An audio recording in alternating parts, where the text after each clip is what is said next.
നമ്മുടെ ഇന്നത്തെ ചിന്തയ്ക്കായിട്ട് എബ്രായ ലേഖനം 10-ാം അധ്യായത്തിൻ്റെ 19 മുതൽ 25 വരെയുള്ള വാക്യങ്ങളാണ് പ്രാരംഭമായിട്ടൊന്ന് വായിക്കുന്നത്.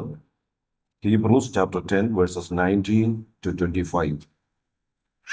അതുകൊണ്ട് സഹോദരന്മാരെ, യേശു തൻ്റെ ദേഹം എന്ന തിരശ്ശീലയിൽ കൂടി നമുക്ക് പ്രതിഷ്ഠിച്ച ജീവനുള്ള പുതുവഴിയായി തൻ്റെ രക്തത്താൽ വിശുദ്ധ മന്ദിരത്തിലേക്കുള്ള പ്രവേശനത്തിന് ധൈര്യവും ദൈവാലയത്തിന്മേൽ ഒരു മഹാപുരോഹിതനും നമുക്കുള്ളതുകൊണ്ട് നാം ദുർമനസാക്ഷി നീങ്ങുമാറ് ഹൃദയങ്ങളിൽ തളിക്കപ്പെട്ടവരും ശുദ്ധവെള്ളത്താൽ ശരീരം കഴുകപ്പെട്ടവരുമായി വിശ്വാസത്തിന്റെ പൂർണ്ണ നിശ്ചയം കൊണ്ട് പരമാർത്ഥ ഹൃദയത്തോടെ അടുത്തു ചെല്ലുക.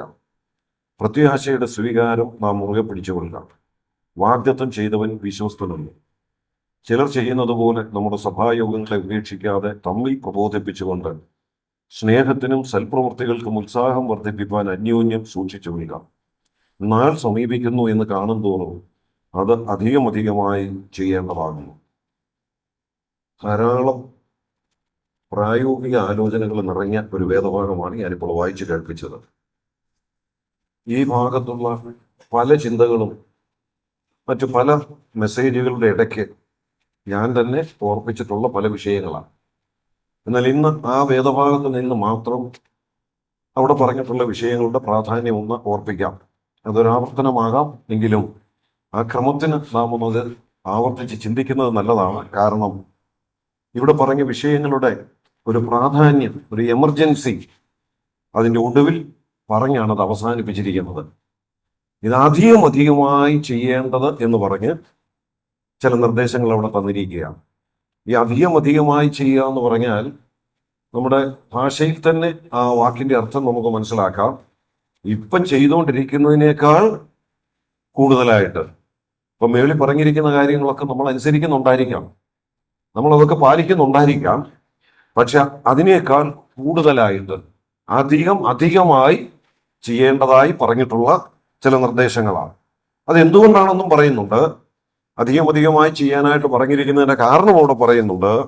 നാൾ സമീപിക്കുന്നു എന്ന് കാണും തോറും. ഈ നാളെന്നുള്ള വാക്ക് പല നിലകളിൽ ദൈവജനത്തിൽ ഉപയോഗിച്ചിട്ടുണ്ട്. എന്നാൽ ഇവിടെ പറഞ്ഞിരിക്കുന്നത് എന്താണെന്ന് കൃത്യമായിട്ട് അവിടെ പറഞ്ഞിട്ടില്ല. നാൾ സമീപിക്കുന്നു എന്ന് മാത്രമേ ഇവിടെ പറഞ്ഞിട്ടുള്ളൂ. നമുക്കത് പല നിലകളിൽ ചിന്തിക്കാം. ഇവിടെ പറഞ്ഞിരിക്കുന്ന പശ്ചാത്തലത്തോട് ബന്ധപ്പെട്ട് വേണമെങ്കിൽ ഇങ്ങനെ ചിന്തിക്കാം. ഇതൊക്കെ ചെയ്യാൻ നമുക്കിപ്പോൾ ഉള്ള ആ കാലമൊക്കെ തീരാറായി. അതിൻ്റെയൊക്കെ സ്വാതന്ത്ര്യവും ആ കാലപരിധിയും ഒക്കെ ഏതാണ്ടൊന്ന് അവസാനിക്കാറായി. അതിൻ്റെ മറുവശമായിട്ട് നമുക്ക് അതോട് ചേർത്ത് വേണമെങ്കിൽ ഇങ്ങനെ ചിന്തിക്കാം. ഈ പറഞ്ഞിരിക്കുന്ന കാര്യങ്ങളൊക്കെ നമ്മൾ ചെയ്യുന്നതിനോടുള്ള ബന്ധത്തിൽ നമ്മൾ കണക്ക് കൊടുക്കേണ്ട കാലം അടുത്തു വന്നിരിക്കുന്നു, നാൾ സമീപിച്ചിരിക്കുന്നു. നമുക്കറിയാം, കർത്താവിൻ്റെ സന്നിധിയിൽ ചെന്ന് നാം ദൈവജനത്തിൽ നമ്മോട് പറഞ്ഞിട്ടുള്ള സകല കാര്യങ്ങളും എപ്രകാരമാണ് അനുസരിച്ചിട്ടുള്ളത് എന്നുള്ളതിൻ്റെ ഒക്കെ കണക്ക് കൊടുക്കുന്ന ഒരു ദിവസം വിശ്വാസികളായ നാം. അപ്പൊ എല്ലാ നിലകളിലും ഏകദേശം നമ്മളെ പറഞ്ഞിട്ടുള്ള കാര്യങ്ങളൊക്കെ ചെയ്യാനുള്ള കാലങ്ങൾ തീർന്നു വരികയാണ്. കർത്താവിന്റെ സന്നിധിയിൽ ചെല്ലാനുള്ള കാലം അടുത്തു വരികയാണ്. അവിടെ ചെന്ന് ഇതിനൊക്കെ നമ്മൾ കണക്ക് കൊടുക്കേണ്ടവരാണ് എന്നുള്ള ആ ഒരു കാഴ്ചപ്പാടോടെ ആ വാക്കൊന്ന് ശ്രദ്ധിക്കുക. നാൾ സമീപിക്കുന്നു എന്ന് കാണും തോറും. അപ്പൊ അവിടെ അത് ഒരു കാഴ്ചപ്പാട്. ആ ഒരു കാഴ്ചപ്പാടോടെ നമ്മൾ അധികമായി ചെയ്യണം എന്ന് പറഞ്ഞിട്ടുള്ള ചില നിർദ്ദേശങ്ങളാണ്. ഇനി അവിടെ പറഞ്ഞിരിക്കുന്ന ആ നിർദ്ദേശങ്ങളിലേക്ക് നമുക്കൊന്ന് പ്രവേശിക്കാം. ഇവിടെ ആ 19-ാമത്തെ വാക്യം ആരംഭിക്കുന്നത് അതുകൊണ്ട് സഹോദരന്മാരെ എന്ന് പറയാം. അപ്പൊ അതിനു മുമ്പ് പറഞ്ഞിട്ടുള്ളതെല്ലാം കൂടെ ചേർത്താണ് ആ 19-ാമത്തെ വാക്യം ആരംഭിക്കുന്നത്. Therefore brethren എന്ന് പറഞ്ഞാൽ ഈ 10-ാം അധ്യായത്തിന്റെ 18 വരെയുള്ള വാക്യങ്ങൾ നമ്മൾ വായിച്ചാൽ എബ്രായ ലേഖനം പഴയ നിയമവുമായിട്ട് ബന്ധപ്പെടുത്തി യേശുക്രിസ്തുവിന്റെ മഹത്വം നല്ല നിലയിൽ വിശദീകരിച്ചിട്ടുണ്ട്. കർത്താവിന്റെ ശ്രേഷ്ഠതയെ പഴയ നിയമത്തിൽ നിഴലുകളിലൂടെയോ സാദൃശ്യങ്ങളിലൂടെയോ ചില ആലങ്കാരിക പ്രയോഗങ്ങളിലൂടെയോ ഒക്കെ യേശുക്രിസ്തുവിനെ കുറിച്ച് പറഞ്ഞിട്ട് അതെല്ലാം ഒരു താരതമ്യം നടത്തിക്കൊണ്ട് ക്രിസ്തുവിലേക്ക് കൊണ്ടുവന്ന് ക്രിസ്തുവിനെയും ക്രിസ്തുവിന്റെ മഹത്വത്തെയും ക്രിസ്തു ചെയ്ത കാര്യങ്ങളെയും ക്രിസ്തു നമുക്ക് എന്തൊക്കെ നേടിത്തന്നു എന്നുള്ള കാര്യങ്ങളും എല്ലാം വിശദമായിട്ട് പറഞ്ഞിരിക്കുക. എബ്രായ ലേഖനം 1-ാം അധ്യായത്തിന്റെ 1-ാം വാക്യം മുതൽ 10-ാം അധ്യായത്തിന്റെ 18 വരെയുള്ള വാക്യങ്ങൾ. ഇതെല്ലാം പറഞ്ഞിട്ട് പറയുകയാണ്, ഈ കർത്താവ് ചെയ്ത ഈ സകല പ്രവൃത്തികളുടെയും അടിസ്ഥാനത്തിൽ നമ്മൾ ഇന്നാരാണ്, ഇവിടെ ഇരിക്കുന്ന നമ്മൾ തമ്മിൽ ഇന്നാരാണ്. അതാണ് 19-ാമത്തെ വാക്യം തുടങ്ങുന്നത്. അതുകൊണ്ട് സഹോദരന്മാരെ, ഇത് 3-ാം അധ്യായത്തിൽ പറയുന്നുണ്ട് അല്ലെ, വിശുദ്ധ സഹോദരന്മാരെ, സ്വർഗീയ വിളിക്ക് ഓഹരിക്കാരായുള്ളവരെ. അപ്പൊ കർത്താവ് നമുക്ക് വേണ്ടി ചെയ്ത സകല പ്രവൃത്തികളിലൂടെയും നമുക്ക് ലഭിച്ച ആത്മീയ അനുഗ്രഹങ്ങൾ കൊണ്ട് പരസ്പരമുള്ള ഒരു ബന്ധമാണ് ഇവിടെ പറയുന്നത്. അതുകൊണ്ട് സഹോദരന്മാരെ, നാം അന്യോന്യമുള്ള ബന്ധമാണ് ഇവിടെ ഉറപ്പിക്കുന്നത്. നമുക്ക് പരസ്പരമുള്ള ബന്ധം. നമുക്കറിയാം, സഹോദരന്മാരെന്ന് പറയുമ്പോൾ ആ ബന്ധം ഒരു ഭവനത്തിലെ അംഗങ്ങൾ എന്നുള്ള ആ ഒരു വലിയ ബന്ധമാണ് ദൈവമക്കൾ എന്നുള്ള നിലയിൽ നമുക്കുള്ളത്. അങ്ങനെയാണെങ്കിൽ ആ ബന്ധം നമുക്ക് ലഭിക്കാൻ കാരണമായത് നമ്മെ ഒരു ഭവനത്തിലെ അംഗങ്ങളാക്കി എന്നുള്ളതാണ്. ഏതാണ് ആ ഭവനം? ആ ഭവനത്തെ കുറിച്ചാണ് അടുത്ത വാക്യം പറയുന്നത്. അതുകൊണ്ട് സഹോദരന്മാരെ, യേശു തന്റെ ദേഹം എന്ന തിരശ്ശീലയിൽ കൂടി നമുക്ക് പ്രതിഷ്ഠിച്ച ജീവനുള്ള പൊതുവഴിയായി തന്റെ രക്തത്താൽ വിശുദ്ധ മന്ദിരത്തിലേക്കുള്ള പ്രവേശനത്തിന് ധൈര്യവും. അപ്പൊ നമുക്കൊരു സ്ഥലത്ത് പ്രവേശനം തന്നിട്ടുണ്ട്. അതേതാണ് ആ സ്ഥലം? We have the access into the holy place. Not only the holy place, holy of the holy, holiest. അല്ലെ, വിശുദ്ധ സ്ഥലം എന്ന് മാത്രമല്ല, നമുക്കതിനെ ഇങ്ങനെ പറയാം, അതിവിശുദ്ധ സ്ഥലം. അത് രണ്ടുകൂടെ ചേർത്താണ് ഇവിടെ ഒരു പദം ഉപയോഗിച്ചിരിക്കുന്നത്, ഹോളി ടെമ്പിൾ എന്ന, വിശുദ്ധ മന്ദിരം എന്നുള്ള പദം. ഈ വിശുദ്ധ മന്ദിരം എന്നുള്ള വാക്ക് നമ്മൾ പഠനത്തിലൊക്കെ പല പ്രാവശ്യം ചിന്തിച്ചിട്ടുള്ളതാണ്. പല അർത്ഥത്തിൽ ബൈബിളിൽ ഉപയോഗിച്ചിട്ടുണ്ട്. നമ്മുടെ ശരീരത്തെ മന്ദിരം എന്ന് പറയുന്നുണ്ട്, അത് വിശുദ്ധമായി സൂക്ഷിക്കണം. സ്വർഗത്തെ കുറിച്ച് പറയാൻ വിശുദ്ധ മന്ദിരം എന്നൊക്കെ പറയുന്നുണ്ട്. പക്ഷെ ഇവിടെ എബ്രായ ലേഖനത്തിൽ വിശുദ്ധ മന്ദിരത്തിലേക്കുള്ള പ്രവേശനത്തിന് നമുക്ക് ധൈര്യം തന്നിട്ടുണ്ടെന്ന് പറയുന്നത് ഏത് വിശുദ്ധ മന്ദിരമാണ്? ഏത് കാര്യത്തെ കുറിച്ച് അവിടെ പറയുന്നത്? താഴോട്ടുള്ള ഭാഗങ്ങളിലൂടെ ചിന്തിക്കുമ്പോഴാണ് അത് കുറച്ചുകൂടെ മനസ്സിലാകുന്നത്. എന്നാൽ എഫേസ്യ ലേഖനത്തിലെ ഒരു വാക്യം ഞാൻ അതോട് ബന്ധപ്പെട്ട് ഒന്ന് വായിച്ചു കേൾപ്പിക്കുന്നു. എഫേസ്യ ലേഖനം 2-ാം അധ്യായത്തിന്റെ 20-ാമത്തെ വാക്യം. Ephesians chapter 2 verse 20. There we read, what is that holy temple? അവിടെ നമ്മൾ ഇങ്ങനെ വായിക്കുന്നു, ക്രിസ്തുയേശു തന്നെ മൂലക്കല്ലായിരിക്കെ നിങ്ങളെ അപ്പോസ്തലന്മാരും പ്രവാചകന്മാരും എന്ന അടിസ്ഥാനത്തിന്റെ മേൽ പണിതിരിക്കുന്നു. അവനിൽ കെട്ടിടം മുഴുവനും യുക്തമായി ചേർന്ന് കർത്താവിൽ വിശുദ്ധ മന്ദിരമായി വളരുന്നു. അപ്പൊ അവിടെ ഒരു വിശുദ്ധ മന്ദിരത്തെ കുറിച്ച് പറഞ്ഞിരിക്കുന്നു. ആ വിശുദ്ധ മന്ദിരത്തിന്റെ പ്രത്യേകത, അതിന് ഒരു അടിസ്ഥാനമുണ്ട്. ആ അടിസ്ഥാനത്തിന് ഒരു മൂലക്കല്ലുണ്ട്, അത് യേശുക്രിസ്തുവാണ്. ആ അടിസ്ഥാനത്തിൽ അപ്പോസ്തലന്മാരും പ്രവാചകന്മാരും കല്ലുകളായിട്ട് ഉപയോഗിക്കപ്പെട്ടിട്ടുണ്ട്. അപ്പൊ അവിടെ പറയുന്ന വിശുദ്ധ മന്ദിരം ഏതാണ്? ഒരു സംശയവുമില്ല, അത് ദൈവസഭയാണ് സൂചിപ്പിക്കുന്നത്. തന്നെയുമല്ല, എഫേസ്യ ലേഖനം അവിടുത്തെ പ്രധാന വിഷയവും ക്രിസ്തുവും സഭയും തമ്മിലുള്ള ബന്ധമാണ്. അപ്പോൾ അവിടെ ഈ വിശുദ്ധ മന്ദിരത്തെ കുറിച്ച് ദൈവസഭയ്ക്ക് കൊടുത്ത ഒരു പ്രയോഗമായി നമുക്ക് മനസ്സിലാക്കാം. അങ്ങനാണെങ്കിൽ എബ്രായ ലേഖനം 10-ാം അധ്യായത്തിലേക്ക് വരുമ്പോൾ പറയുകയാണ്, നിങ്ങൾ സഹോദരന്മാരാണ്, സഹോദരന്മാരെ, നിങ്ങളെ ഒരു വിശുദ്ധ മന്ദിരത്തിലേക്ക് പ്രവേശിപ്പിച്ചിരിക്കുക, അവിടോട്ട് പ്രവേശിക്കാനുള്ള ധൈര്യം നിങ്ങൾക്ക് തന്നിരിക്കുക. അപ്പോൾ ഏതാണ് ആ വിശുദ്ധ മന്ദിരം? ദൈവസഭയിൽ നമുക്ക് ലഭിച്ചിട്ടുള്ള പ്രവേശനത്തെയാണ് അത് സൂചിപ്പിക്കുന്നത്. അതെങ്ങനെയാ തന്നിരിക്കുന്നതെന്നും പറയുന്നുണ്ട്. വിശുദ്ധ മന്ദിരത്തിലേക്കുള്ള പ്രവേശനത്തിന് ധൈര്യം. നമുക്കറിയാം, വിശുദ്ധ മന്ദിരം എന്ന് പറയുമ്പോൾ പഴയ നിയമവുമായിട്ടുള്ള ഒരു താരതമ്യമാണ്. പഴയ നിയമത്തിലെ ദേവാലയത്തിനാണ് അങ്ങനെ ചില പ്രത്യേക ഭാഗങ്ങളൊക്കെ ഉണ്ടായിരുന്നത്. കോട്ടയാട് അല്ലെങ്കിൽ പ്രാകാരം ഉണ്ടായിരുന്നു, വിശുദ്ധ സ്ഥലം ഉണ്ടായിരുന്നു, അതിവിശുദ്ധ സ്ഥലം ഉണ്ടായിരുന്നു. ഇന്ന് നമ്മൾ ഒന്നിച്ചു കൂടി വരുന്ന ദേവാലയത്തോട്, കെട്ടിടത്തോട് ബന്ധപ്പെട്ടൊന്നും അങ്ങനെയുള്ള വേർതിരിവുകളുള്ളതല്ല എന്ന് നമുക്കറിയാം. എന്നാൽ ആ പഴയ നിയമ ദേവാലയത്തിലെ വിശുദ്ധ സ്ഥലവും അതിവിശുദ്ധ സ്ഥലവും ചേർത്ത് പുതിയ നിയമത്തിൽ പറഞ്ഞിരിക്കുന്ന വാക്കാണ് വിശുദ്ധ മന്ദിരം. ആ വിശുദ്ധ മന്ദിരം എന്ന് പറയുന്നത്, ആ വാക്ക് ഉപയോഗിച്ചിരിക്കുന്നത് പുതിയ നിയമ അർത്ഥത്തിൽ ഇവിടെ ദൈവസഭയെ സൂചിപ്പിക്കുന്നു. അങ്ങനെ പറയുമ്പോൾ അവിടെ ഉപയോഗിച്ചിരിക്കുന്ന പ്രയോഗവും ഒന്ന് ശ്രദ്ധിക്കുക. ഈ വിശുദ്ധ മന്ദിരത്തിലേക്ക് നമുക്ക് പ്രവേശനമുണ്ടെന്ന് മാത്രമല്ല, പ്രവേശിക്കാനുള്ള ധൈര്യവും തന്നിരിക്കുക. ധൈര്യത്തോടെ ദൈവസഭയിൽ പ്രവേശിക്കാനുള്ള ഒരു പദവി, ഒരവകാശം ദൈവം നമുക്ക് തന്നിരിക്കുക. എന്തുകൊണ്ട് അങ്ങനെ എടുത്തു പറയേണ്ടി വന്നേ? വിശുദ്ധ മന്ദിരത്തിൽ നമുക്ക് പ്രവേശനമുണ്ടെന്ന് മാത്രമല്ല, പ്രവേശിക്കാൻ ധൈര്യമുണ്ടെന്ന് പറയാൻ കാരണം എന്താ? പഴയ നിയമത്തിലെ ദേവാലയം, അവിടുത്തെ കാര്യങ്ങളും ഒക്കെ മാത്രം അറിയാവുന്നവർക്ക് ഒരു പക്ഷെ വിശുദ്ധ മന്ദിരം എന്നൊക്കെ കേൾക്കുമ്പോൾ അങ്ങോട്ട് കയറാമോ, അവിടെ നമുക്ക് പ്രവേശനമുണ്ടോ എന്നൊക്കെയുള്ള ഒരു ഭയം വരാൻ സാധ്യതയുണ്ട്. അതുകൊണ്ട് നീ കേറിക്കോ എന്ന് പറയാൻ പോലും എങ്ങനെ കയറുള്ളൂ? ഒരു പേടിയോടെ കയറാൻ സാധ്യതയുള്ളൂ. കാരണം എന്താ? പഴയ നിയമത്തിലെ വിശുദ്ധ മന്ദിരത്തെ കുറിച്ച് പഠിച്ചാൽ അറിയാം, അവിടെ ആർക്കേ പ്രവേശിക്കാൻ അനുവാദമുള്ളായിരുന്നു? പുരോഹിതന്മാർക്ക് മാത്രം. അതിവിശുദ്ധ സ്ഥലത്ത് മഹാപുരോഹിതന് മാത്രം.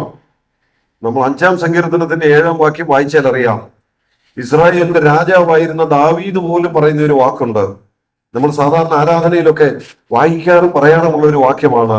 ദാവീദ് ദൈവാലയത്തിൽ ചെന്ന് ദൈവത്തെ ആരാധിക്കാൻ പോവുക, അതിനുള്ള അവകാശവും അധികാരവും അനുവാദം പ്രാഗൽഭ്യം ഒക്കെ തനിക്ക് ലഭിച്ചതിനെ കുറിച്ച് പറയുമ്പോൾ ദാവീദ് പറയുന്ന ഒരു വാക്കുണ്ട്, ഞാനോ നിന്റെ കൃപയുടെ ബഹുത്വത്താൽ നിന്റെ ആലയത്തിലേക്ക് വന്ന് അടുത്ത് വിശുദ്ധ മന്ദിരത്തിന് നേരെ നിങ്കലുള്ള ഭക്തിയോടെ ആരാധിക്കും. ദാവീദ് വിശുദ്ധ മന്ദിരത്തിനകത്ത് കയറി ആരാധിച്ചോ പുറത്തു നിന്ന് ആരാധിച്ചോ? ആ വാക്ക് തന്നെ വ്യക്തമാക്കുന്നുണ്ട്, ടുവേഴ്സ് ദ ഹോളി ടെമ്പിൾ. പുറത്തു നിന്ന് വിശുദ്ധ മന്ദിരത്തിന് നേരെ നിന്ന് ദൈവത്തെ ആരാധിച്ചു. അപ്പൊ എവിടെ നിന്ന് ആരാധിച്ചത്? കോട്ടയാടി നിന്ന, പ്രാകാരത്തിൽ നിന്ന ദാവീദും ദൈവത്തെ ആരാധിച്ചത്. എന്തുകൊണ്ട്? ഇസ്രായേലിന്റെ രാജാവ്, പ്രഥമ പൗരൻ, അവിടുത്തെ ഏറ്റവും അധികാരമുള്ളയാള്, ആ വ്യക്തി ഭരിക്കുന്ന രാജ്യത്തിന്റെ ക്യാപിറ്റലായ യെരൂശലേമിലെ ഒരു ദേവാലയത്തിൽ ചെല്ലുമ്പോൾ അതിന്റെ പുറത്ത്, നമ്മുടെ ഇപ്പോഴത്തെ ഭാഷയിൽ പറഞ്ഞാൽ വരാന്തയിൽ നിന്ന് മാത്രം ആരാധിച്ചേച്ച് പോകേണ്ട ഒരവസ്ഥയാണ് അവിടുത്തെ രാജാവിനുള്ളത്.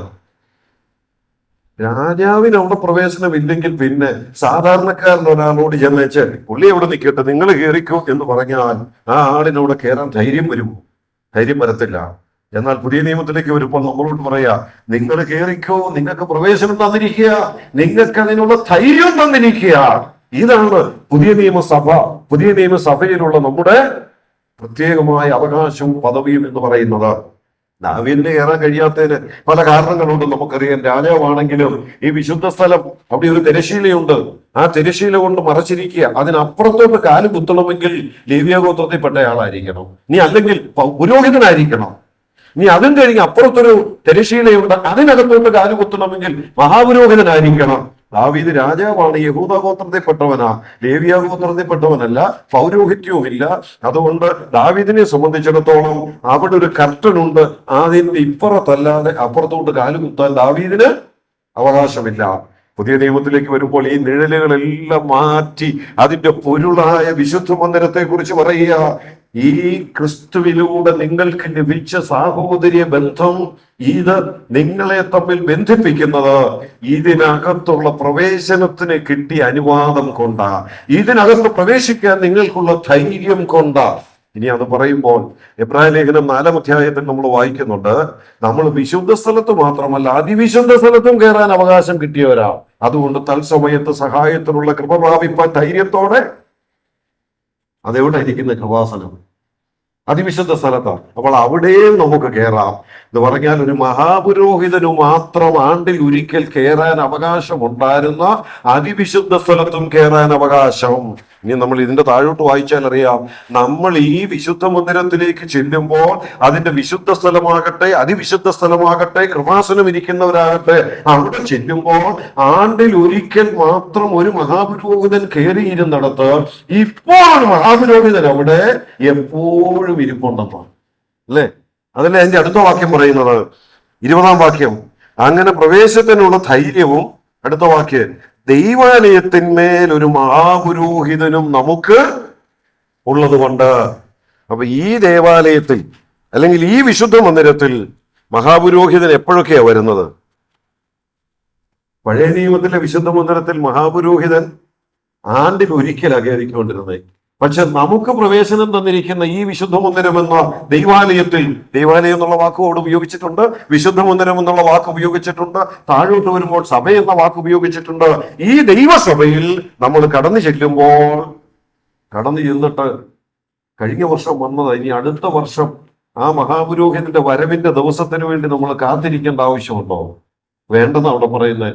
നമ്മൾ ചെല്ലുമ്പോൾ, ഞാനത് നമ്മുടേതായ ഒരു ചിന്തയിൽ ഇങ്ങനെ പറയട്ടെ, നമ്മൾ ചെല്ലുമ്പോൾ നമ്മൾ ചെല്ലുന്നുണ്ടോ എന്ന് നോക്കി അവിടെ നമ്മെ കാത്തിരിക്കുന്ന ഒരു മഹാപുരോഹിതനെയാണ് നമുക്ക് അവിടെ കാണാൻ കഴിയുന്നത്.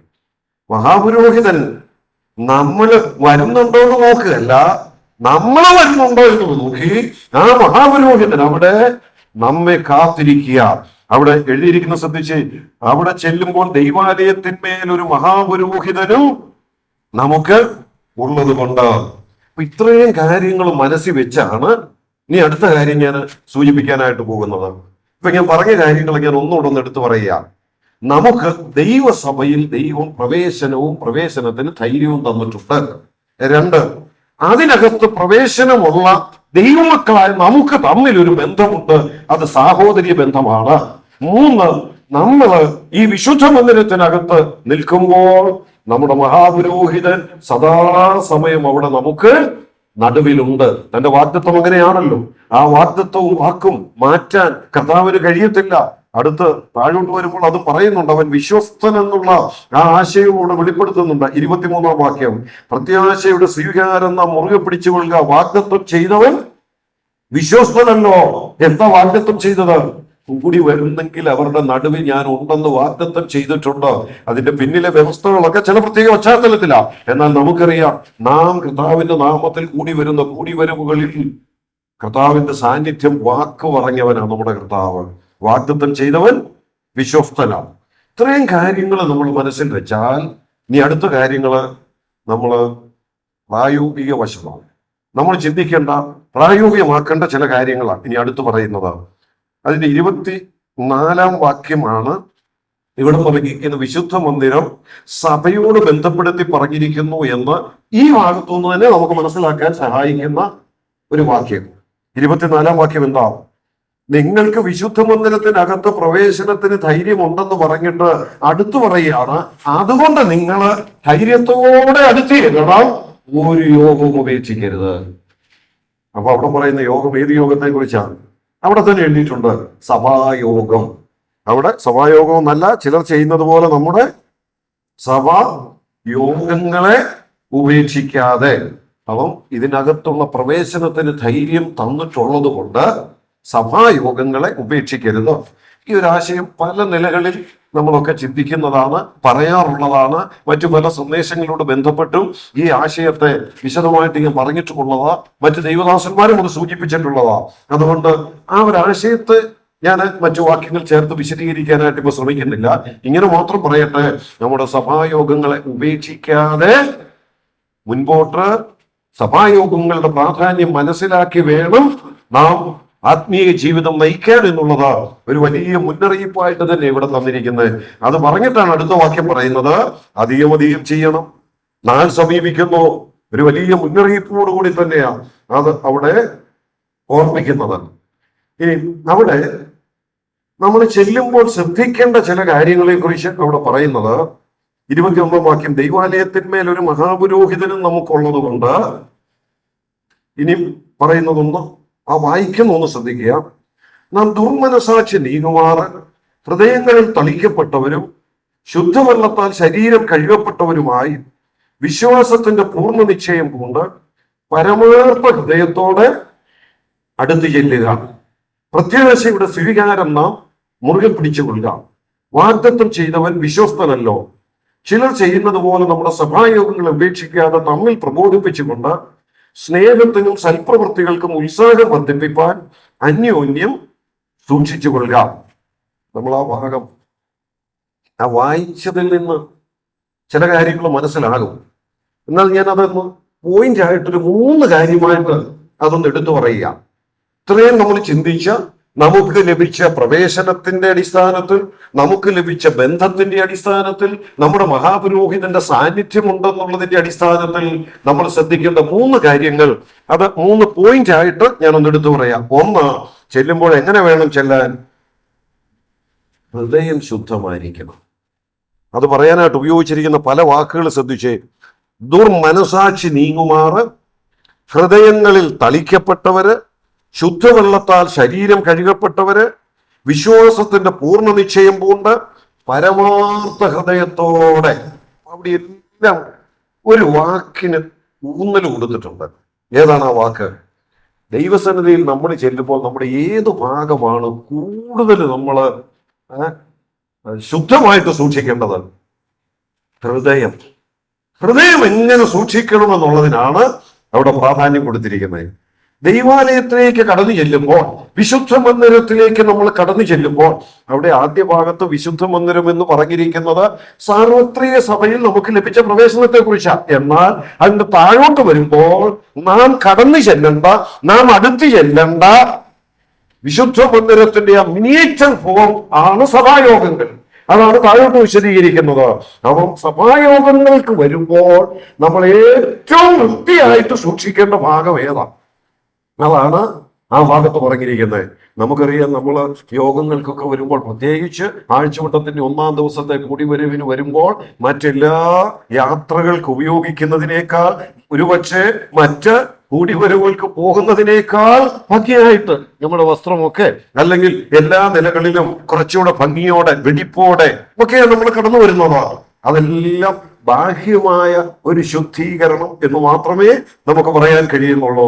എന്നാൽ ഏറ്റവും വൃത്തിയായിട്ട് സൂക്ഷിക്കേണ്ടത് ഏത് ഭാഗമാണ് അവിടെ പറയുന്നത്? നമ്മുടെ കൂടിവരവുകൾക്ക് ചെല്ലുമ്പോൾ ആ ബന്ധത്തിന് പറഞ്ഞു തുടങ്ങുന്നത് ശ്രദ്ധിക്കുക. സാഹോദര്യ ബന്ധത്തിന് ഉലച്ചില് തട്ടുന്ന എന്തെങ്കിലും അശുദ്ധി ഹൃദയത്തിലുണ്ടെങ്കിൽ അതും പരിഹരിച്ച് ശുദ്ധ ഹൃദയത്തോടെ, പരമാർത്ഥ ഹൃദയത്തോടെ ദുർമനസാക്ഷി നീങ്ങുമാറ്. അപ്പൊ ഇവിടെ എല്ലാം ഒരു കാര്യം നമുക്കറിയാം. നമ്മൾ ഇവിടെ വന്ന് ഇന്ന് ദൈവത്തെ ആരാധിച്ചപ്പോഴും നാം ഇവിടെ ചിലരൊക്കെ എഴുന്നേറ്റ് ചില കാര്യങ്ങൾ ചെയ്തു. ഒരുപക്ഷെ നമുക്ക് എല്ലാവർക്കും ഒന്ന് എഴുന്നേറ്റ് ചില കാര്യങ്ങൾ ചെയ്യാൻ പറ്റിയില്ല. പ്രത്യേകിച്ച് സഹോദരിമാർ ദൈവജനം പറയുന്ന പരിമിതികൾക്കുള്ളിൽ ഇരുന്നു കൊണ്ട് ആ മറ്റു ശുശ്രൂഷകളിൽ സഹകരിച്ചു. ഹൃദയത്തിൽ നിന്ന് സ്തുതിയും സ്തോത്രവും ആരാധനയും ആമേനും ഒക്കെ പറഞ്ഞു. ഇതെല്ലാം നമ്മൾ ചെയ്തപ്പോഴും നമ്മൾ പരസ്യമായി ചെയ്തതോ പറഞ്ഞതോ ആയ വാക്കുകളും പ്രവൃത്തികളും കണ്ട ദൈവം അതിനേക്കാൾ ഉപരി ശ്രദ്ധിച്ച ഒരു ഭാഗമുണ്ട്. നമ്മുടെ ഓരോരുത്തരുടെയും ഹൃദയത്തിന്റെ നില കർത്താവ് ശ്രദ്ധിച്ചിട്ടുണ്ട്. അവിടെ എന്തെങ്കിലും കളങ്കമുണ്ടോ? അവിടെ എന്തെങ്കിലും അശുദ്ധിയുണ്ടോ? അവിടെ എന്തെങ്കിലും പരിഹരിക്കേണ്ടതുണ്ടോ? ഇത് നോക്കിയ ദൈവം ആരാധനയെ പ്രസാദിക്കുന്നതാണ്. ആ പത്രോസിന്റെ ലേഖനത്തിലൊക്കെ ഇങ്ങനെ വായിക്കുന്നു. 1 പത്രോസ് 2-ാം അധ്യായത്തിന്റെ 5-ാം വാക്യം, ആത്മീക യാഗം കഴിക്കണമെന്ന് പറയുന്ന ഒരു വാക്യമുണ്ട്. അത് ആരാധനയോട് ബന്ധപ്പെടുത്തി നമുക്ക് ചിന്തിക്കാം. അവിടെ പറയുന്നത് ഇങ്ങനെയാണ്: ദൈവത്തിന് പ്രസാദമുള്ള ആത്മീക യാഗം. ദൈവത്തിന് പ്രസാദമുള്ള. അപ്പൊ ദൈവം പ്രസാദിക്കണമെങ്കിൽ എവിടം ശുദ്ധമായിരിക്കണം? നമ്മുടെ ഹൃദയം ശുദ്ധമായിരിക്കണം. ഇത് ആവർത്തിച്ച് ദൈവത്തിന്റെ വചനം പറയുന്നുണ്ട്. നമുക്കറിയാം, പഴയ നിയമം മുതൽ നമ്മൾ നോക്കിയാൽ, ഉൽപ്പത്തി പുസ്തകം മുതൽ നോക്കിയാൽ, ദൈവം ഏറ്റവും പ്രധാനമായി തന്റെ ജനത്തിനെ നോക്കുന്നത് അവരുടെ ഹൃദയത്തിലേക്കാണ്. നോഹയുടെ കാലത്തെ മനുഷ്യനെ കുറിച്ച് പറഞ്ഞപ്പോൾ എഴുതിയിരിക്കുന്നത് എന്താ? അവരുടെ ഹൃദയ വിചാരങ്ങളുടെ നിരൂപണമൊക്കെയും എല്ലായ്പ്പോഴും ദോഷമുള്ളതാണ്. പിന്നെ മുമ്പോട്ട് വരുമ്പോൾ ഓരോരുത്തരെ കുറിച്ചൊക്കെ പറയുന്നത് അവരുടെ ഹൃദയത്തിന്റെ നിലയറിഞ്ഞ് ദൈവം ഇടപെടുന്നു എന്നുള്ളതാണ്. നമ്മൾ എപ്പോഴും പറയുന്നതാ, എല്ലാവർക്കും അറിയാം. രക്ഷിക്കപ്പെടുക എന്ന് പറയുന്നിടത്ത് പോലും പറഞ്ഞിരിക്കുന്നത് എവിടുത്തെ വിശ്വാസത്തെ കുറിച്ചാണ്? ഹൃദയം കൊണ്ട് വിശ്വസിക്കുന്നവരാ. കേവലം ഏറ്റുപറയുന്നതല്ല, അത് ഹൃദയത്തിൽ എത്രമാത്രം സ്വാധീനം ചെലുത്തിയിട്ടുണ്ട് എന്നുള്ളതിന്റെ അടിസ്ഥാനത്തിലാണ്. അപ്പം ഹൃദയം ദൈവസന്നിധിയിൽ ശുദ്ധമായിരിക്കുക എന്നുള്ളതാണ് നമ്മുടെ കൂടിവരവുകളിൽ കടന്നു വരുമ്പോൾ നമ്മൾ ശ്രദ്ധിക്കേണ്ട ഏറ്റവും പ്രധാനപ്പെട്ട കാര്യം. എന്തുകൊണ്ട് അതങ്ങനെ പറയുന്നത് എന്നുള്ളത് അവിടെ പറഞ്ഞിരിക്കുന്നതിൽ ഒരാശയം ഞാൻ ഒന്നുകൂടി എടുത്തു പറയാം. നിങ്ങൾ അവിടെ ചെല്ലുമ്പോൾ അപ്പുറത്തും ഇപ്പുറത്തും ഇരിക്കുന്നവർക്ക് കാണാൻ കഴിയാത്ത നിങ്ങളുടെ ഹൃദയത്തെ കാണുന്ന മഹാപുരോഹിതന്റെ സാന്നിധ്യം അവിടെ ഉണ്ടെന്ന് പറഞ്ഞിട്ടാണ് ഇതെടുത്ത് പറയുന്നത്. അപ്പൊ ഇവിടെ വന്ന് ഇരുന്നപ്പോൾ നമ്മുടെ ഹൃദയത്തെ ഉള്ളതുപോലെ കാണുന്നയാള് ഇവിടെ തന്നെ ഉണ്ട്, നമ്മുടെ നടുവിലുണ്ട്. ആ മഹാപുരോഹിതന്റെ സാന്നിധ്യം ഉള്ളതാണ് നാം ഇന്ന് ഇവിടെ നിന്ന് ദൈവത്തെ ആരാധിച്ചത്, നാം ഒന്നിച്ചു കൂടി വന്നത്, ഒരപ്പത്തിൽ നിന്ന് പങ്കെടുത്തത് ഒന്നാണെന്നുള്ളത് ആ ആചാര അനുസരണത്തിലൂടെ വെളിപ്പെടുത്തിയതാണ്. അത് ശരിയാണോ തെറ്റാണോ എന്ന് ഹൃദയം നോക്കി വിലയിരുത്തുന്ന ഒരു ദൈവത്തിന്റെ സന്നിധിയിൽ തന്നെയാണ് നാം ഇവിടെ ഇരുന്നത്. അതുകൊണ്ട് ഇവിടെ പ്രത്യേകം എടുത്തു പറയുക, വിശുദ്ധ മന്ദിരത്തിലേക്ക് പ്രവേശനത്തിന് ധൈര്യമുണ്ട്. അതുകൊണ്ട് നിങ്ങൾ അടുത്ത് ചെല്ലണം. അടുത്ത് ചെല്ലുമ്പോൾ നിങ്ങളുടെ ഹൃദയം പരമാർത്ഥമായിരിക്കണം. ഇനി രണ്ടാമത്തെ കാര്യം ഞാനോട് പറയട്ടെ. ഹൃദയം പരമാർത്ഥമായിരിക്കണമെങ്കിൽ എങ്ങനെ വേണം? നമുക്കറിയാം, ഹൃദയത്തിന് അല്ലെങ്കിൽ നമ്മുടെ ഉള്ളിൽ കളങ്കം പറ്റാനുള്ള സാധ്യതയുണ്ട്. അങ്ങനത്തെ സാഹചര്യങ്ങളിലൂടെയാണ് നമ്മൾ കടന്നു പോകുന്നത്. അങ്ങനത്തെ ഒരു ലോകത്തിലാണ് നമ്മൾ ജീവിക്കുന്നത്. ഇവിടെ തന്നെ അതിന്റെ പ്രതിവിധിയും എഴുതിയിട്ടുണ്ട് ഈ വാക്യത്തിൽ തന്നെ. ദൈവാലയത്തിലേക്ക് ചെല്ലുമ്പോൾ പരമാർത്ഥ ഹൃദയത്തോടെ തന്നെ ദൈവസന്നിധിയിൽ ഇരിക്കണമെങ്കിൽ നിങ്ങൾ ശ്രദ്ധിക്കേണ്ടത് എന്താണെന്ന് ഇതേ വാക്യത്തിൽ പറയുന്നുണ്ട്. എന്താണ് പറയുന്നത്? 22-ാം വാക്യം ഒന്നുകൂടെ വായിക്കാം. ദുർമനസാക്ഷി നീങ്ങുമാറ് ഹൃദയത്തിൽ തളിക്കപ്പെട്ടവരും, അടുത്ത വാക്ക്, ശുദ്ധവെള്ളത്താൽ കഴുകപ്പെട്ടവരുമായി. അപ്പം അവിടെ പറയുന്ന രണ്ടാമത്തെ പ്രായോഗിക നിർദ്ദേശം എന്ന് പറയുന്നത് ശുദ്ധവെള്ളത്താൽ കഴുകൽ പ്രാപിക്കുക എന്നുള്ളതാണ്. ഒന്ന്, പരമാർത്ഥ ഹൃദയം ഉണ്ടായിരിക്കുക. രണ്ട്, ആ പരമാർത്ഥ ഹൃദയം ഉണ്ടാകണമെങ്കിൽ ശുദ്ധവെള്ളത്താൽ കഴുകൽ പ്രാപിക്കുക. എന്താ ഈ ശുദ്ധവെള്ളത്താൽ കഴുകൽ പ്രാപിക്കുക എന്ന് പറഞ്ഞാൽ? അത് കേവലം പുറമേയുള്ള കഴുകലല്ല എന്ന് നമുക്കറിയാം. അത് മനസ്സിലാകത്തക്ക നിലയിൽ ചില സംഭവങ്ങളും ചില ദൃഷ്ടാന്തങ്ങളും ഒക്കെ തിരുവഴുത്തിൽ തന്നെ ഉണ്ട്. ഇവിടെ ശുദ്ധവെള്ളം എന്ന് പറയുമ്പോൾ ആ വെള്ളത്തിന്റെ ഒരു പ്രത്യേകത പറയുന്നുണ്ട്. ആ വെള്ളം എങ്ങനത്തെ വെള്ളമാണ്? ശുദ്ധവെള്ളമാണ്. ശുദ്ധവെള്ളം എന്ന് പറഞ്ഞാൽ അതിനകത്തൊരു മാലിന്യമില്ലാത്ത വെള്ളമാണ്, അതിനകത്തൊരു കളങ്കമില്ലാത്ത വെള്ളമാണ്, അതിനകത്തൊരു അഴുക്കില്ലാത്ത വെള്ളമാണ്. അങ്ങനെ അഴുക്കില്ലാത്ത വെള്ളം ഇപ്പൊ എവിടെ കിട്ടും? നമ്മുടെ ശരീരം കഴുകാൻ ശുദ്ധവെള്ളത്താൽ കഴുകി വേണം ആ മീറ്റിങ്ങുകൾക്കൊക്കെ പോകുമ്പോഴെന്ന് പറഞ്ഞാൽ, അങ്ങനെ കഴുകാൻ പറ്റിയ ശുദ്ധവെള്ളം ഇന്ന് ഈ ലോകത്ത് എവിടെ കിട്ടും? എങ്ങും കിട്ടത്തില്ല. നമ്മളൊക്കെ നമ്മുടെ കിണറ്റിലെ നല്ല ആ വെള്ളത്തെ ശുദ്ധവെള്ളം എന്നൊക്കെ പറയും. പക്ഷെ ശുദ്ധവെള്ളമാണോ? അതിനകത്ത് എന്തെല്ലാം വീഴുന്നുണ്ട്, എന്തെല്ലാം അഴുക്കുകൾ കിടപ്പുണ്ട്, എന്തെല്ലാം പൊടിയുണ്ട്, ഇതൊന്നും നമുക്കറിയത്തില്ല. അറിഞ്ഞാലും അതൊന്നും പലതും കാര്യമാക്കാൻ പറ്റത്തില്ല. ശുദ്ധവെള്ളം എന്ന് പറയാവുന്ന ഒന്നേ ഉള്ളൂ. അത് പത്രോസിന്റെ ലേഖനത്തിൽ അതിന് വേറൊരു വാക്ക് ഉപയോഗിച്ചിട്ടുണ്ട്. നമ്മുടെ രക്ഷയുടെ വളർച്ചയെ കുറിച്ച് പറയുമ്പോൾ ഉപയോഗിച്ചിരിക്കുന്ന ഒരു വാക്ക് മായമില്ലാത്ത പാലെന്ന. മായമില്ലാത്തത്, ശുദ്ധമായത്. ഇപ്പൊ ഇവിടെ മായമില്ലാത്ത പാലെന്ന് പറഞ്ഞിരിക്കുന്നത് എന്തിനെ കുറിച്ചാണ്? അതുതന്നെ ഇവിടെ ശുദ്ധവെള്ളം എന്ന് പറയുന്നത്. ഈ വെള്ളം എന്ന വാക്ക് പല നിലകളിൽ സാദൃശ്യമായിട്ട് വചനത്തിൽ ഉപയോഗിച്ചിട്ടുണ്ട്. വെറും വെള്ളത്തെക്കുറിച്ച് പറയാൻ ഉപയോഗിച്ചിട്ടുണ്ട്, ആത്മാവിനെ കുറിച്ച് പറയാൻ ഉപയോഗിച്ചിട്ടുണ്ട്. എന്നാൽ ദൈനംദിനം നമ്മുടെ ശരീരത്തിന് കഴുകൽ പ്രാപിക്കേണ്ട ശുദ്ധവെള്ളം എന്ന് പറയുന്നത് ഏതാണെന്ന് ദൈവവചനത്തിന്റെ പശ്ചാത്തലത്തിൽ നമുക്ക് മനസ്സിലാക്കാം. അത് ദൈവവചനം തന്നെയാണ്. വചനത്താൽ ദൈനംദിനം ശുദ്ധീകരണം പ്രാപിക്കുക, ദൈവവചനത്താൽ കഴുകൽ പ്രാപിക്കുന്ന ഒരനുഭവം. അത് പറയുകയോ കേൾക്കുകയോ ചെയ്യുമ്പോൾ പെട്ടെന്ന് മനസ്സിൽ വരാൻ സാധ്യതയുള്ളത് നമ്മുടെ കർത്താവ് ശിഷ്യന്മാരുടെ കാല് കഴുകിയ സംഭവമാണല്ലോ. ഒരുപക്ഷെ നിങ്ങളുടെ മനസ്സിലും അത് വന്നു കാണും. കർത്താവ് ശിഷ്യന്മാരുടെ കാല് കഴുകി അവിടെ ഒരു മാതൃക കാണിച്ചതാണ്. എന്നാൽ അതിനകത്തെ ഒരു കാര്യം നമ്മളൊന്ന് ശ്രദ്ധിച്ചാൽ, നിങ്ങളും ഇങ്ങനെ തന്നെ ചെയ്യണം, ഈ വണ്ണം ചെയ്യണം എന്നൊക്കെ പറഞ്ഞാൽ കർത്താവ് ഒരു മാതൃക കാണിച്ചതാണ്. എന്നാൽ അതിനകത്ത് നമ്മൾ ശ്രദ്ധിച്ചാൽ ഒരു കാര്യം അറിയാം. കർത്താവ് ഇങ്ങനെ കുനിഞ്ഞ് ശിഷ്യന്മാരുടെ കാലുകൾ കഴുകി പോയപ്പോൾ പത്രോസ് പറയാ, എന്റെ കാല് നീ കഴുകണ്ട. ഉടനെ കർത്താവ് പറഞ്ഞ എന്താ? ഞാൻ നിന്റെ കാല് കഴുകുന്നില്ലെങ്കിൽ നിനക്ക് എന്നോടുകൂടെ പങ്കില്ല. ഉടനെ പത്രോസ് പറയാം, അങ്ങനെയാണെങ്കിൽ കാല് മാത്രമല്ല മൊത്തം എന്നെ അങ്ങ് കുളിപ്പിച്ചേക്കാനാ പറഞ്ഞേ. എന്നെ അങ്ങ് മൊത്തം കുളിപ്പിച്ചേര്, എന്നെയും കഴുകിയേര്. ഉടനെ കർത്താവ് തന്നെ കൊടുത്ത മറുപടി എന്താ? അതിന്റെ ആവശ്യമില്ല. നീ കുളിച്ചിരിക്കുന്നവന് പിന്നെ ഇനിയും എവിടെ മാത്രം കഴിയാൻ മതി? കാല് മാത്രം മതി. കാലിന് കഴുകൽ കിട്ടിയാൽ മതി. അവിടുത്തെ ഒരു അർത്ഥം എന്താണെന്നറിയാമോ? കുളിച്ചിരിക്കുന്നവന് കാല് മാത്രം കഴുകാൻ ആവശ്യം എന്തുകൊണ്ട്? കാല് നടക്കാൻ ഉപയോഗിക്കുന്നു. നടപ്പ് എന്തിനെയാണ് സൂചിപ്പിക്കുന്നത്? നമ്മുടെ ജീവിതത്തെയാണ് സൂചിപ്പിക്കുന്നത്. അത് പൗലോസിന്റെ ഭാഷ തന്നെ നമുക്കറിയാം. പല പ്രാവശ്യം പൗലോസ് പറഞ്ഞിട്ടുണ്ടല്ലോ, ഇങ്ങനെ നടക്കണം അങ്ങനെ നടക്കണം എന്നൊക്കെ പറയുമ്പോൾ അത് നമ്മുടെ ആത്മീയ ജീവിതത്തെയാ, വിശ്വാസ ജീവിതത്തെയാ കാണിക്കുന്നത്.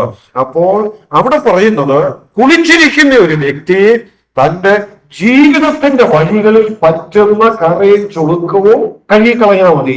ഓൾറെഡി ദൈവവൈതലാണ്, ഓൾറെഡി രക്തത്താൽ വിശുദ്ധീകരണം പ്രാപിച്ചതാ. അങ്ങനല്ലേ നമ്മൾ വായിക്കുന്നത്?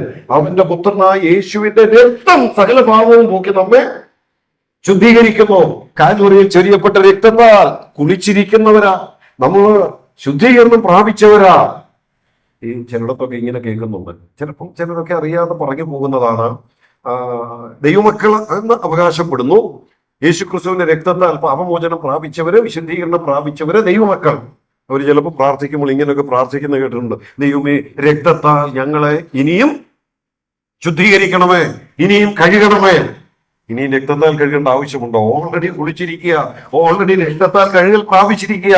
ഇനിയും നമ്മൾ കഴുകൽ പ്രാപിക്കേണ്ടത്, ഇനിയും നമ്മൾ ഡെയിലി ശുദ്ധീകരണം കിട്ടുന്നത് ഇനിയും രക്തത്താലല്ല, പിന്നെ എന്തുകൊണ്ടാണ്? വചനത്താൽ. അതാണ് ഇവിടെ ശുദ്ധവെള്ളം എന്ന് പറഞ്ഞിരിക്കുന്നത്. രക്തവളപ്പിൽ സൂക്ഷിക്കണേ, രക്തത്താൽ കഴുകണേ, രക്തത്താൽ ശുദ്ധീകരിക്കണമേ എന്നൊക്കെ പറഞ്ഞാൽ ഓൾറെഡി പ്രാപിച്ചിരിക്കുന്നവരാ. കർത്താവ് അങ്ങനെ തന്നെ പറഞ്ഞു, കുളിച്ചിരിക്കുക, ഇനി ആ കുളിയുടെ ആവശ്യമില്ല. ഇനിയും വേണ്ടത് എന്താണെന്നറിയാമോ? കാല് കഴിയും പോയാൽ മതി മുമ്പോട്ട്. അതിനുള്ള ശുദ്ധവെള്ളം. ഈ വെള്ളം എന്ന് പറയുന്നത് എന്താണെന്ന് എഫേസ്യ ലേഖനത്തിൽ പറയുന്നുണ്ട്: വചനത്തോടു കൂടിയ ജലസ്നാനത്താൽ കഴുകി വെടിപ്പാക്കി. അപ്പോൾ കഴുകി വെടിപ്പാക്കാൻ ആവശ്യമായുള്ള ജലം ഏതാണെന്ന് എഫേസ്യ ലേഖനത്തിൽ 5-ാം അധ്യായത്തിൽ പറയുന്നുണ്ട്. നമ്മുടെ ദൈനംദിന ജീവിതത്തിൽ പറ്റുന്ന കറയും ചുളുക്കവും ഹൃദയത്തിന്റെ അശുദ്ധി നീക്കാൻ ആവശ്യമായ വെള്ളമെന്ന് പറയുന്നത് വചനത്തെയാ സൂചിപ്പിക്കുന്നത്. ഞാനത് ഒന്നുകൂടി എടുത്തു പറയട്ടെ. ശുദ്ധമായത് വചനം മാത്രമേ ഉള്ളൂ, മായമില്ലാത്തത് വചനം മാത്രമേ ഉള്ളൂ.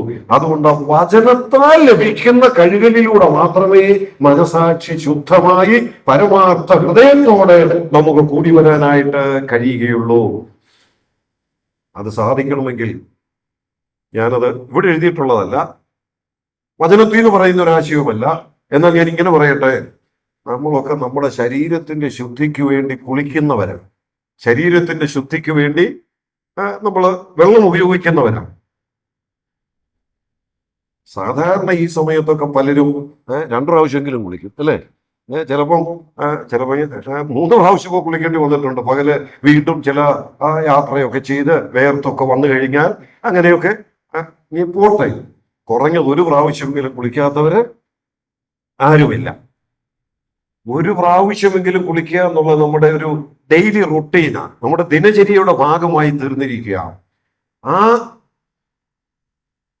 നമ്മുടെ റൊട്ടീൻ, നമ്മൾ ദൈനംദിനം ചെയ്യുന്ന കാര്യമാണ് 1 പ്രാവശ്യമെങ്കിലും കുളിക്കുക. എന്തിനു വേണ്ടിയാണ്? കുളിച്ചില്ലെങ്കിൽ അശുദ്ധി അവിടെ കിടക്കും. കുളിച്ചില്ലെങ്കിൽ ഇതും വെച്ചുകൊണ്ട് നാളെ നമുക്കൊരു യാത്ര പാടില്ല. ഇത് വെച്ചുകൊണ്ടൊരു കൂട്ടിവരവിൽ പോയിരുന്നാൽ അടുത്തിരിക്കുന്നവർക്ക് അത് ബുദ്ധിമുട്ടാണ്. ഇങ്ങനെ ഒത്തിരി പ്രയാസങ്ങൾ അതുകൊണ്ടുണ്ട്. അതുകൊണ്ട് നമ്മൾ കുറഞ്ഞ പക്ഷം 1 ദിവസം 1 വെച്ച് സ്ഥിരമായി ചെയ്യുന്ന കാര്യമാണ് വെള്ളം ഉപയോഗിച്ച് കുളിക്കുക എന്ന് പറയുന്നത്.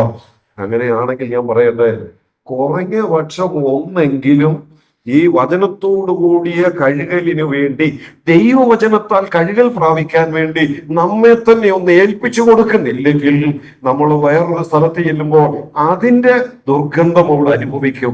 അതിന്റെ ആ ബന്ധത്തിന്റെ വിള്ളല് അവിടെ അനുഭവിക്കാനായിട്ട് ഇടയാകും. അതുകൊണ്ട് ദിവസവും ദൈവവചനത്താലുള്ള കഴുകൽ പ്രാപിക്കുന്ന ഒരു അനുഭവം നമുക്ക് ഉണ്ടാകണം. എങ്കിൽ മാത്രമേ ഹൃദയത്തിന് പരമാർത്ഥതയോടെ കൂടി വരുവാനായിട്ട് നമുക്ക് സാധിക്കത്തുള്ളൂ. ഈ കഴുകൽ പ്രാപിക്കേണ്ടത്, ഞാൻ ഒന്നുകൂടെ എടുത്തു പറയട്ടെ, വചനത്താൽ മാത്രമാണ്. ദൈവവചനം എന്ന ശുദ്ധവെള്ളത്താൽ മാത്രം സാധിക്കേണ്ട ഒന്നാണ് ഈ കഴുകൽ എന്ന് പറയുന്നത്. ഇപ്പൊ 2 കാര്യങ്ങൾ ഞാൻ ഓർപ്പിച്ചത്: 1, നാം കൂടി വരുമ്പോൾ ഹൃദയം പരമാർത്ഥമായിരിക്കണം.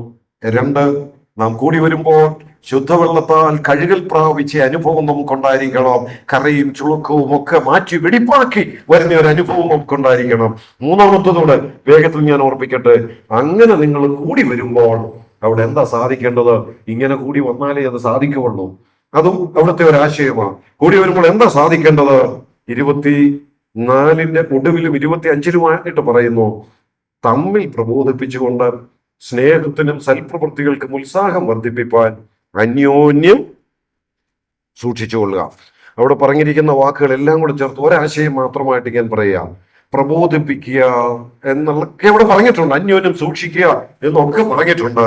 അതെല്ലാം കൊണ്ട് എന്താ സാധിക്കേണ്ടതെന്ന് പറയുന്ന ഒരാശയം അതിൽ നിന്ന് പൊതുവായിട്ട് എടുത്തു പറയട്ടെ. അന്യോന്യം ഉത്സാഹം വർദ്ധിപ്പിക്കണം. അന്യോന്യം ഉത്സാഹം വർദ്ധിപ്പിക്കണം. എന്താ അതിന്റെ അർത്ഥം? അന്യോന്യം ഉത്സാഹം വർദ്ധിപ്പിക്കുക എന്ന് പറഞ്ഞാൽ നമ്മളത് ഇംഗ്ലീഷ് വാക്ക് കുറച്ചുകൂടെ എല്ലാവർക്കും മനസ്സിലാകുമെന്ന് ഞാൻ കരുതുന്നു. എൻകറേജ് ചെയ്യുന്നവരായിരിക്കണം, അല്ലേ? ആ വാക്ക് പറയുമ്പോൾ എല്ലാവർക്കും ഒന്ന് മനസ്സിലാകും. അന്യോന്യം പ്രോത്സാഹിപ്പിക്കുക എന്ന് പറയാം.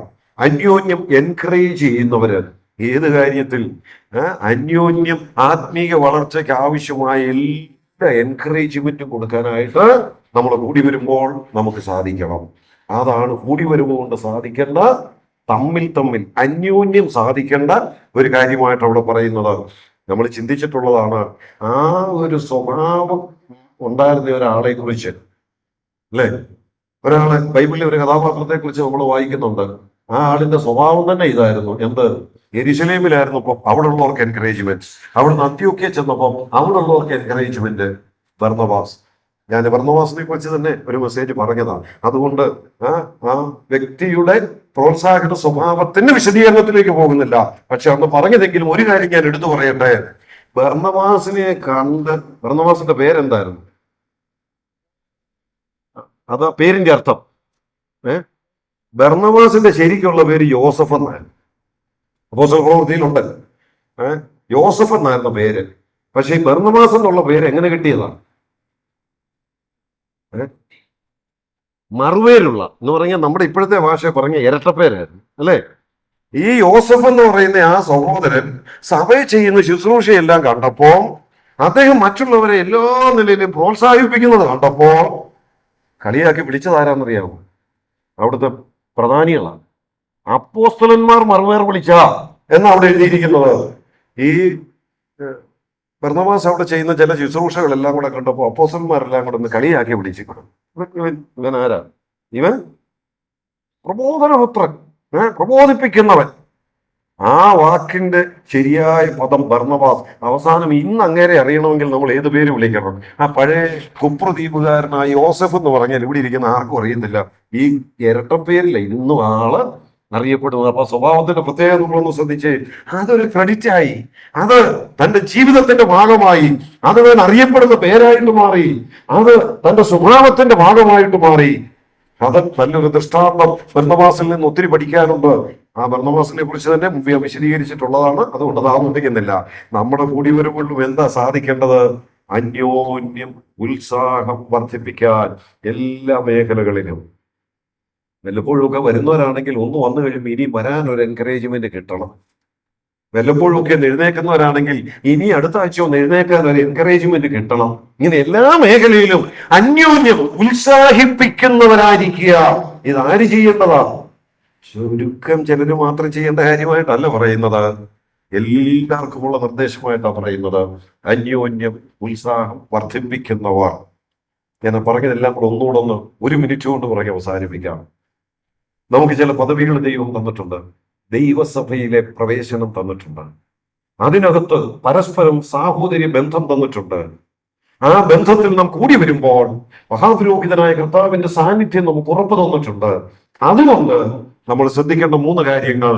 കൂടി വരുമ്പോൾ ഉപേക്ഷിക്കാതെ വരണം. വരുമ്പോൾ ഹൃദയം പരമാർത്ഥമായിരിക്കണം. അത് സാധിക്കണമെങ്കിൽ വചനത്താൽ ദിനേന കഴികൾ പ്രാപിക്കുന്നവരായിരിക്കണം. വന്നാൽ അന്യോന്യം എൻകറേജ് ചെയ്യുന്നവരായിരിക്കണം. നോക്കിയാൽ ഓരോന്നും പരസ്പരം ബന്ധപ്പെട്ട ആ വേദഭാഗത്തെ ആലോചനകൾ കിടക്കുന്നത്. ആ വേദഭാഗത്ത് ദൈവാത്മാവ് ഉദ്ദേശിച്ച ആത്മീയ സത്യങ്ങളുടെ ഗൗരവം മനസ്സിലാക്കി തന്നെ നമുക്ക് മുമ്പോട്ട് പോകാം. സഭാ കൂടിവരവുകളും സഭാബന്ധവും അങ്ങനെ ആത്മീയമായി കൂടുതൽ ചൈതന്യമുള്ളതായി തീരാൻ ദൈവം സഹായിക്കേണ്ട ഒരു മുന്നറിയിപ്പോടെ തന്ന് അവസാനിപ്പിച്ച് ഇത് നാള് കഴിയാറായി. അതുകൊണ്ട് അധികം ചെയ്യേണ്ടതാണ്. നമുക്കത് ശ്രദ്ധിക്കാം. ദൈവത്തിന്റെ നാമം വാഴ്ത്തണം.